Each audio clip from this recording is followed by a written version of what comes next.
Hey, so a couple months ago, I came across this video. I'll probably link it in the description. But basically by this YouTuber named Anja, or I don't know how you pronounce her name, so sorry. But I came across her YouTube channel and her video titled "I painted a Bob Ross mural on her wall" or something along the lines of that. I'll link the video as I said just now. So I kind of thought to myself and said, hey,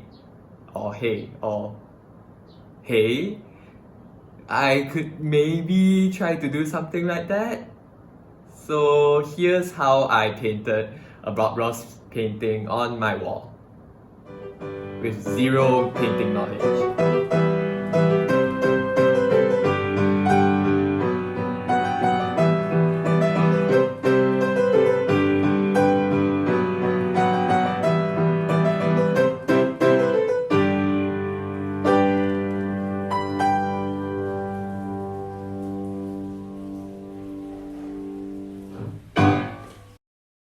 The obvious reason why I decided to paint the mural on my wall was simply because I was bored out of my mind during quarantine.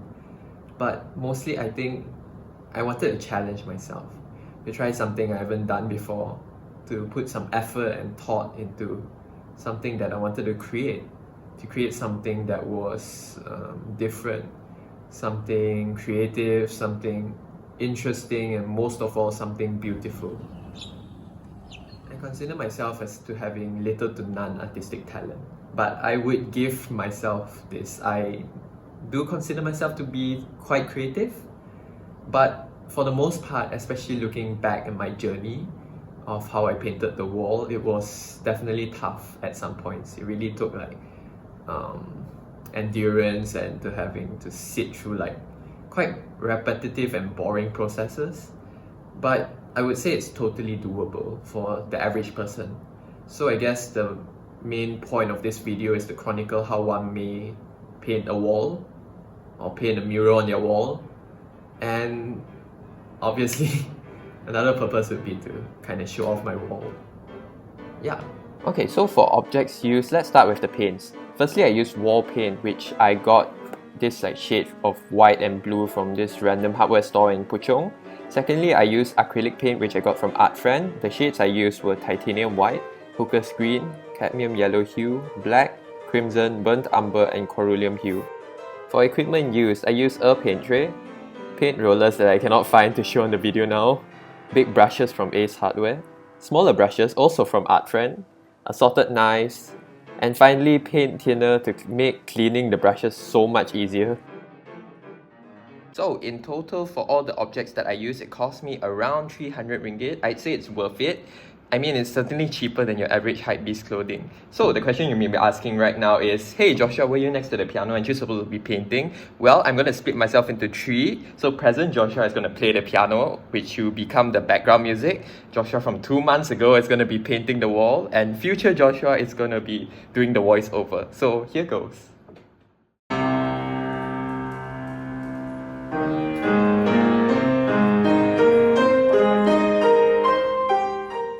I'm going to follow a Bob Ross tutorial on my wall.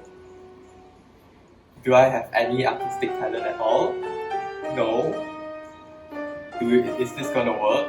Probably not. Am I going to have fun though? Probably not also. But who cares? I'm going to put tape to make sure it doesn't get on anything. Yeah.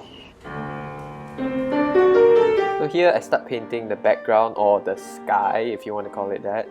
Yeah, it's a slow process. I just realized this looks so uneven. Like the blue here is lighter, but the blue here is darker.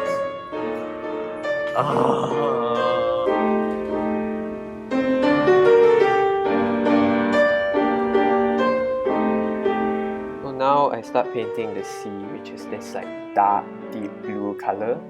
It's interesting how, just with two shades of blue, you can create sky and sea. Hey, this is the second day I'm painting clouds. Clouds suck.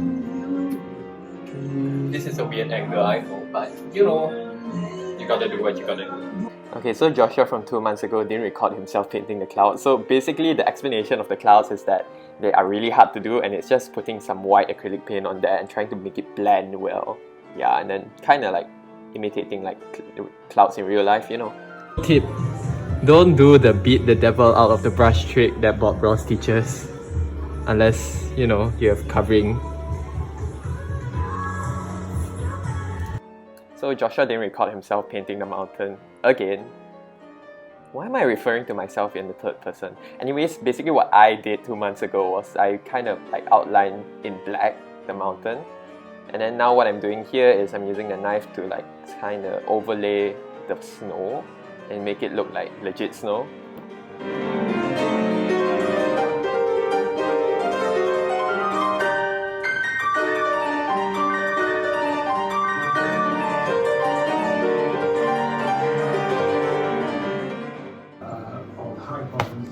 I'm running out of white.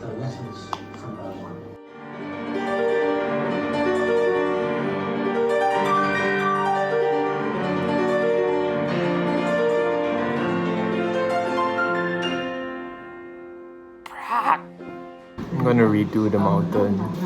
That looks horrible. And so I redid the mountain, except now I put a gradient in it so that it gets more lighter or grayish towards the bottom. And I did like the shadow part of the snow using blue, like a light blue color.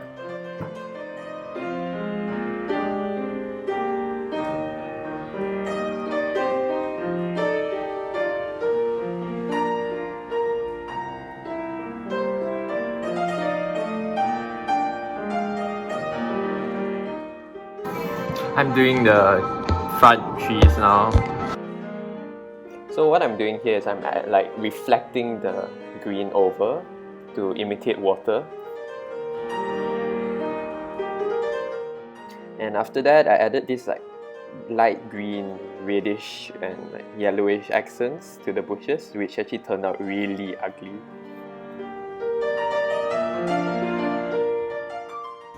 Okay, so what I'm going to salvage this, especially salvage this, is I'm covering it with green again. Then I'm going to add yellow accents to make it like kind of like this. Like I layer it with green first, then I add a bit of yellow over it to make it seem like there's depth and like there's texture, I think. You know, I'm trying my best. Something that occurred to me when I was painting the bushes especially was that if you look at nature, you look at the trees and the bushes, there's actually a lot of yellow and it's not just green.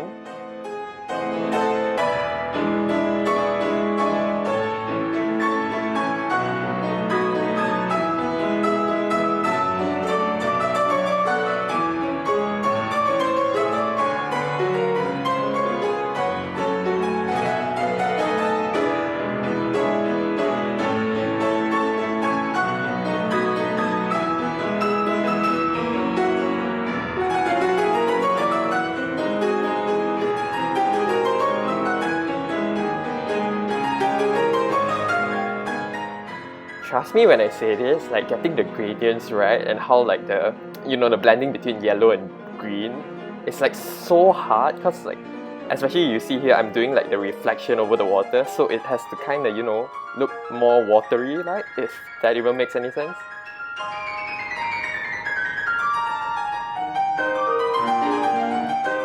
After that, I moved towards the right side where I basically just covered it all in like dark green so that I can make like the gradients as I did with the center part. Speaking of the center part, you can see like there's like these white lines. They're meant to like imitate like the reflections of water. Basically I did it with like the knife and like white paint. Yeah, it's super simple. I actually ran out of space when I was recording this, so there's almost no footage of me like painting the right side. But anyways, here's the finished product. You can see like there's shades of brown and yellow to make it more colorful and not just a green blob.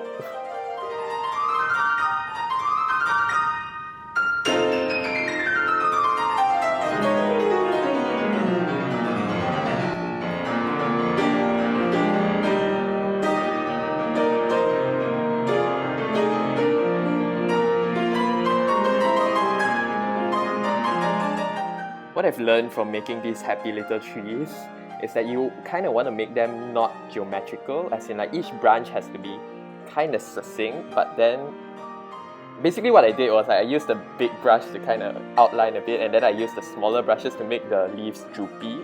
So that's like, yeah, I don't really know how to explain this, but it gets better with practice.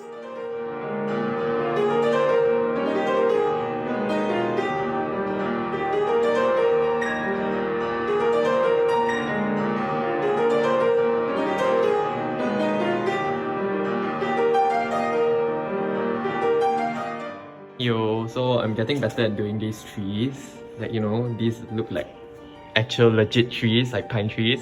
Supposed to like these trees here, you know? Like, these look kind of artificial and fake, you know? Right? Right? These look better, right? I mean, obviously these aren't done. Like, I can still have like paint to paint. Okay, that doesn't make sense, but who cares? I'm getting better.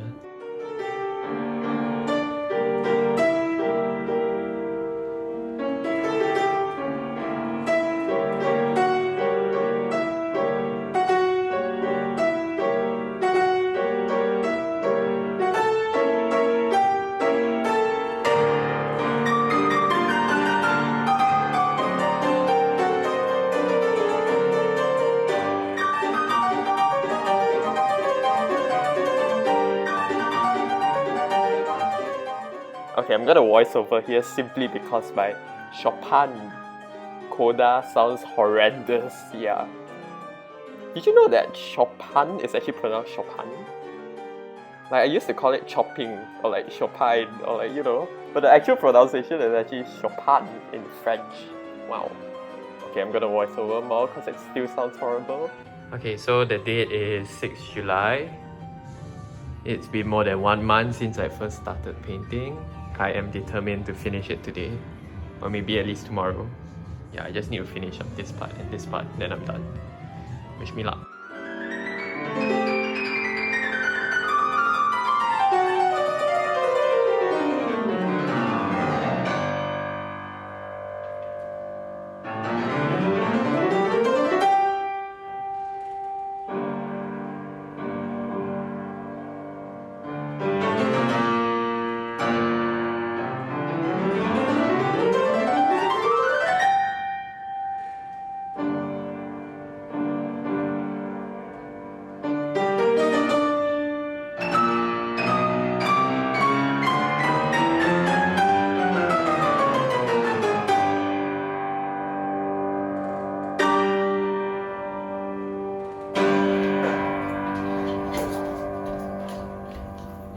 Hey, I'm tired. Very tired.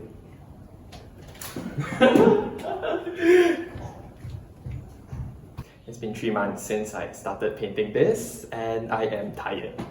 But it turned out good, right? I guess it turned out quite good. Yeah, so thank you for watching, and please leave a like and subscribe, comment. Please, I work really hard on this, so it would mean a lot if you subscribe or like. Bye.